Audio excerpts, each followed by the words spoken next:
हुजूर पाक दूसरे बच्चों की तरह खेलते तो थे, मगर कभी बुतों के आसपास नहीं जाते। जब दूसरे बच्चे बुतों के आगे जाकर खेलते, कभी उनकी पूजा की नकल करते, तो आप खामोशी से किनारे हट जाते। एक रोज बीबी अमीना ने देखा कि कुछ बच्चे काबा के पास खेल रहे थे और छोटे छोटे हाथों से बूतों को छू रहे थे, मगर हजरत मोहम्मद दूर खड़े आसमान की तरफ देख रहे थे। बीबी अमीना ताज्जुब से पूछती हैं, बेटा मोहम्मद, आप उनके साथ क्यों नहीं खेल रहे? मोहम्मद सल्लल्लाहु अलैहि वसल्लम मासूमियत से जवाब देते हैं, अम्मा, ये पत्थर के टुकड़े हैं, ये ना हमें सुनते हैं ना हमें देखते हैं, मुझे इनमें कुछ नहीं नजर आता। बीबी अमीना की आंखें भर आईं। उन्होंने बेटे को सीने से लगाया। उनके दिल में और गहराई से यकीन बैठ गया कि ये बच्चा अल्लाह की तरफ से है। जब हुजूर पाक 6 साल के हुए, बीबी अमीना ने तय किया कि वो बेटे को लेकर मदीना जाए।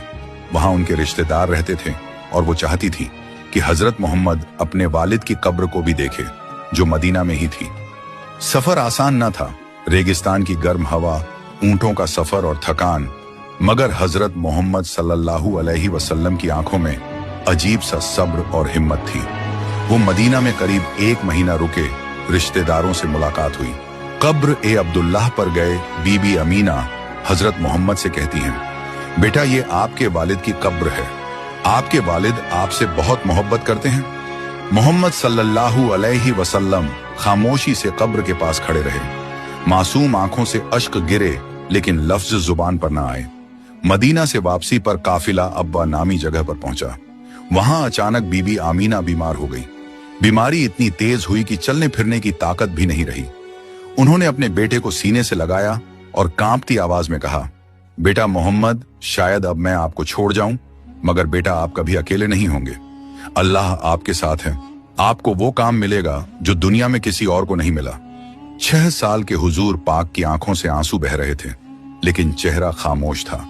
कुछ ही देर बाद बीबी अमीना की रूह जन्नत की तरफ परवाज कर गई। मोहम्मद सल्लल्लाहु अलैहि वसल्लम की आंखों से आंसू थम नहीं रहे थे। काफिले ने मोहम्मद सल्लल्लाहु अलैहि वसल्लम को वापस मक्का लाकर आपके दादा हजरत अब्दुल मुत्तलिब के हवाले कर दिया।